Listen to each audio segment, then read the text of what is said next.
अब हम बात करते हैं कंक्रीट के बारे में। अभी हमने एक एक कंपोनेंट के बारे में बात कर लिया, एग्रीगेट के बारे में बात किया, सीमेंट के बारे में बात किया, रेनफोर्समेंट के बारे में बात किया। अब हम उस मिक्सचर के बारे में थोड़ा बात कर लेते हैं कि जब मिक्सचर बनता है तो उसको कैसे कैसे इंजीनियरिंग क्या हम करते हैं उसमें।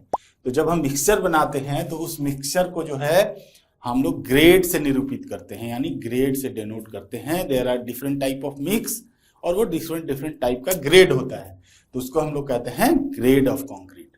और ग्रेड को डेनोट करते हैं एम फॉर मिक्स, इसको कहते हैं मिक्स। और इसके बाद 10, 12, 20, 30 ऐसे इस्तेमाल करते हैं। तो जैसे M10 है तो ये 10 जो होता है ये होता है characteristic compressive strength of concrete, है ना, कैरेक्टरिस्टिक स्ट्रेंथ होता है। और कैरेक्टरिस्टिक स्ट्रेंथ क्या है? Characteristic strength is defined as the strength of material below which not more than 5% test results are expected to fail, है ना।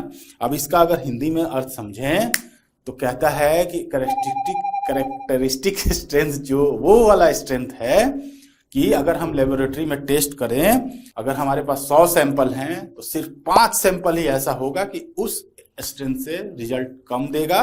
तो ये हो गई कैरेक्टरिस्टिक स्ट्रेंथ। तो हम लोग क्या करते हैं, ग्रेड ऑफ कंक्रीट को 3 कैटेगरी में डिवाइड किया है। मिक्स को एक ऑर्डिनरी हो गया, स्टैंडर्ड हो गया और हाई स्ट्रेंथ हो गया। ऑर्डिनरी में M10 से M20 तक। M20 हम कई बार अपने आरसीसी में इस्तेमाल कर लेते हैं, लेकिन उससे लोअर ग्रेड, M20 से लोअर ग्रेड कभी भी आरसीसी में कोड रिकमेंड नहीं करता। इसलिए आप आरसीसी में जहाँ जिस कंक्रीट में रेनफोर्समेंट डाल रहे हैं वहां पे आप उससे कम कंक्रीट नहीं लेना है। बाकी जैसे M15 हो गया, M10 हो गया, इसके पहले भी M7.5 भी होता है, M5 भी होता है, लेकिन आप M10 से कम का काम मत करिए। जो M10 है और M15 है वो बाकी के काम में, जैसे कोई लेस इंपॉर्टेंट काम है वहां पे इस्तेमाल कर सकते हैं। फाउंडेशन के नीचे डाल सकते हैं। अगर कोई कंक्रीट का आरसीसी का फाउंडेशन है तो उसके नीचे जो हम पीसीसी डालते हैं, that PCC is called mud mat. तो मड मैट मतलब क्या होता है, आरसीसी को मड से, जैसे मान लीजिए ये मेरा फाउंडेशन है ना, ये आरसीसी का फाउंडेशन है, इसको डायरेक्ट मिट्टी में अगर हम कास्ट करेंगे तो इसमें मिट्टी मिक्स हो सकती है। मिट्टी मिक्स हो जाएगी तो क्या होगा, उसका स्ट्रेंथ कम हो जाएगा। तो हम लोग इसमें 2 स्टेज में कंक्रीटिंग करते हैं। पहले एक पतला लेयर 50 से 75 mm का, है ना, एक पतला लेयर कर देते हैं पीसीसी। इसमें आप M10 का या M15 का इस्तेमाल कर सकते हैं। और उसके ऊपर जब ये सेट हो जाता है तो नेक्स्ट डे हम लोग आरसीसी का कास्टिंग करते हैं, ताकि जो मिट्टी है हमारे आरसीसी में मिक्स ना हो जाए। तो इससे काफी फायदा होता है ऐसे कामों में, या कहीं कुछ मास फिलिंग है वहां पे आप ये सब चीजें यूज कर सकते हैं, M10 और M5। उसके पहले भी और भी कई तरह के कंक्रीट होते हैं, प्लम कंक्रीट, उसके बारे में आप जानकारी जरूर लीजिएगा।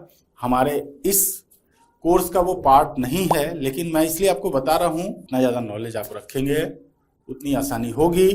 अदरवाइज जैसे जैसे आप प्रैक्टिस में करते जाएंगे आपको नॉलेज होता जाएगा, है ना। मैं कोर्स को इतना बड़ा नहीं करना चाहता कि आप उसको सीख ही ना पाएं। मैंने कोर्स को थोड़ा कॉन्साइज किया है ताकि 30 दिनों में आप इस काबिल बन सकें कि आप किसी भी स्ट्रक्चर को डिजाइन करने के लिए कॉन्फिडेंस आपके अंदर आ जाए। इसीलिए चीज़ें तो बहुत सारी हैं, लेकिन मैं जो गैर जरूरी चीज़ें हैं जो बहुत कभी कभार आपके लाइफ में आने वाली हैं, तो जब भी आएगा तो आपके अंदर इतना स्किल होगा कि आप उसको हैंडल कर पाएंगे, उसको ढूंढ पाएंगे, उसको स्टडी कर पाएंगे। तो उन चीज़ों को मैं अभी इतना डिटेल में यहाँ पे बेसिकली। उसके बाद जो स्टैंडर्ड कंक्रीट आता है M25 से M55, हमारे मतलब का है M25, और इसी के बीच में जो आएगा M30। नॉर्मल कंक्रीट वर्क के लिए हम लोग इस्तेमाल करेंगे M25 को। और अगर हमारे पास कोई वाइब्रेटरी स्ट्रक्चर का डिजाइन करना है, वाइब्रेटरी स्ट्रक्चर मतलब मशीन फाउंडेशन, आपने पढ़ा होगा, अपने बीटेक के कोर्स में पढ़ा होगा, जब कोई वाइब्रेटरी मशीन के लिए फाउंडेशन बनाते हैं, that foundation is called vibratory structure. तो अगर उसके लिए बनाना है तो हमें यूज करना है M30। वैसे भी उसके जो कोड है उसमें सारी गाइडलाइन दी हुई है। और वाटर या केमिकल रिटेनिंग स्ट्रक्चर बनाना है, इन दैट केस हमें यूज करना है M30। बाकी जगह हमें यूज करना है M25। उसके बाद के सारे कंक्रीट हैं बहुत ही स्पेशल वर्क में यूज होते हैं। नॉर्मल स्ट्रक्चरल इंजीनियर के लिए वो जरूरी नहीं पड़ता, लेकिन अगर कोई ऐसा स्पेशल स्ट्रक्चर है जिसमें क्लाइंट ने रिकमेंड किया है कि आपको M40 या M55 से यूज करना है तो आप यूज करिए, उसमें वैल्यू भी पुट करना होता है। कंक्रीट बनाने वाले कंक्रीट आपको बना के देंगे, आपको वैल्यू पुट करके डिजाइन वैल्यूज निकाल के आपको डिजाइन करके दे देना है, दैट्स इट।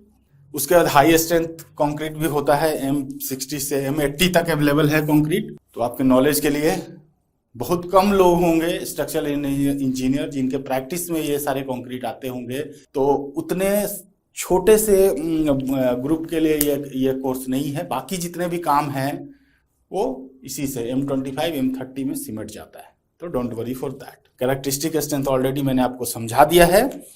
तो 5% टेस्ट रिजल्ट जो है नॉट एक्सपेक्टेड टू फॉल। उसके बाद कुछ वैल्यूज है जो आपको बता देता हूं मैं, आपके डिजाइन में कभी कभी काम आएगा, बहुत रेयर बट फिर भी आएगा। टेंसाइल स्ट्रेंथ ऑफ कंक्रीट, अभी हमने बात की कैरेक्टरिस्टिक स्ट्रेंथ, ये क्या था? Characteristic compressive strength. 25 क्या है? कैरेक्टरिस्टिक कॉम्प्रेसिव स्ट्रेंथ है। जब हम उसको कॉम्प्रेस करेंगे तो 25 Newton per millimetre square strength मिलेगा। कब? 28 डेज के बाद, है ना। तो इसको एक बार फिर से बता देता हूं। M स्टैंड फॉर मिक्स, और जो इसका वैल्यू है stand for 28 days compressive characteristic strength. 28 दिन का कॉम्प्रेसिव कैरेक्टरिस्टिक स्ट्रेंथ होता है M25 में। लेकिन अगर हमें जानना हो कि आखिर कंक्रीट का कॉम्प्रेसिव स्ट्रेंथ, तो हमें पता है टेंसाइल स्ट्रेंथ कितना होगा। देखिए फ्लेक्चर में जब भी कोई मेंबर फ्लेक्चर में होता है, जैसे ये मेंबर है, इसको अगर बेंड करेंगे, जब बेंडिंग आती है तो क्या होगा? नीचे आएगा टेंशन, ऊपर नीचे आएगा कंप्रेशन और ऊपर आएगा टेंशन। तो ऐसा जब जोड़े में आता है ना टेंशन और कंप्रेशन, इसको कहते हैं फ्लेक्सर स्ट्रेंथ, जब जोड़े में आता है। तो ऐसे जोड़े में जब टेंसाइल स्ट्रेंथ जो होता है वो कंक्रीट का कितना होता है? 0.7 FCK। अब हम यहाँ पे थोड़ा सा कंपेयर करते हैं। अगर M25 मेरा कंक्रीट है तो उसका अगर हम निकालना चाहें,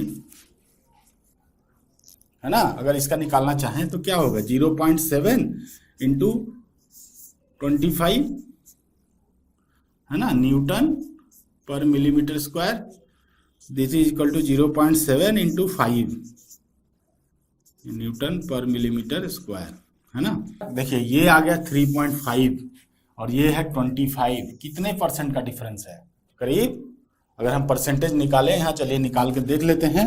3.5 डिवाइडेड बाई 25 इंटू 100, है ना। तो यहाँ से दशमलव हटा के यहाँ जोड़ देते हैं। ये 1 0 गया, 1 0 गया, 5 5 25, 5 7 35, 5 दूनी 10, 7 दूनी 14%।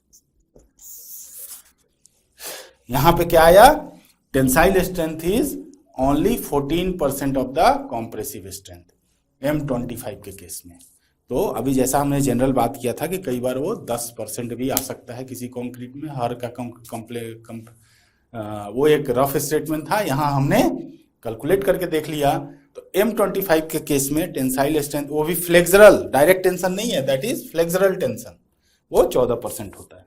तो ये सारी क्यूरियोसिटी जब कभी आए तो थोड़ा रिसर्च कर लिया कीजिए कि आखिर ये कितना होता है।